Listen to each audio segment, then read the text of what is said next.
Thank you, Bernard. Thank you for coming, Prime Minister. It's good to see you again.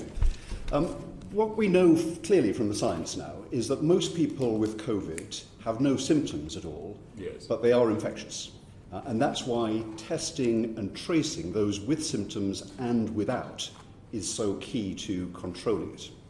Now, since you last came before the committee, we've expanded testing capacity enormously, and we're testing more per head than countries like Germany and Spain. Yet this week, even people with COVID symptoms in Kent are being told they've got to go to Cornwall or Scotland for a test, or being told that there isn't one available at all. So do we have currently enough testing capacity available? No, the short answer to that is no, we don't. And we don't have enough testing capacity now because in an ideal world I would like to test absolutely everybody that wants a test immediately. So when will we have that capacity? Let's be in no doubt that, however, that there has been a massive increase in testing capacity. It's gone up from 2,000 Acknowledge that, to following the chairman's directions. Let's consider when will the capacity be in place? We'll be up at 500,000 by the end of October. By the end of October. The Health Secretary told the Health Select Committee that it would be within 2 weeks. What's happened since then? Why has it been put back? Sorry, what would be? A week ago, Matt Hancock told the Health and Social Care Select Committee that the problem would be solved within 2 weeks from then. That's a week from now. What's happened from now till then to make it go? Well, I said, great respect, I said we'd be up at 500,000 a day by the end of October. Okay. And 500,000 a day, will that be enough to meet the demands that you project at that time?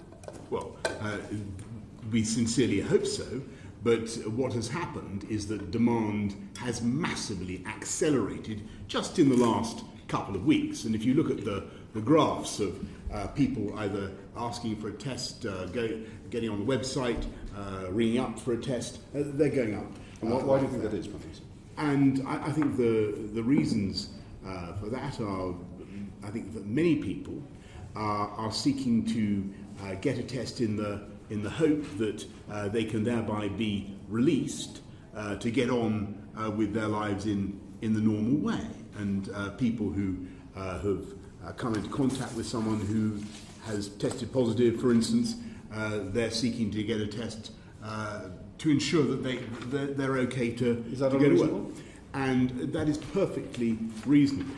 And I understand why people are doing that. But the advice and the guidance is that people should seek a test not in those circumstances, but when they have symptoms. And what we're setting out today, or setting out in, very shortly, is the priority of the groups that we think should have tests, and the Health Secretary will be setting that out. As they do in Germany, we'll be starting with those who have symptoms, which are clearly the group that needs to have tests. And I think that in the case of schools, for instance, it's very important that people teachers, parents should look at the guidance about the Public Health England guidance from NHS Test and Trace about when you should get a test. So if, taking the schools, is it the case that if whole classes are sent home to isolate for 2 weeks because someone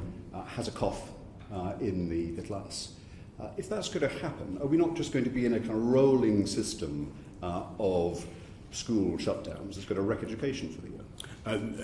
That would be wrong, and that should not be happening, because the reasons for sending such a class home or a bubble home would be if, as I say, if somebody tests positive. But the whole class has to go. If somebody tests positive who's been in contact with the rest of their bubble, then then the rest of the bubble has to self-isolate. But they have to go while they're waiting for the test.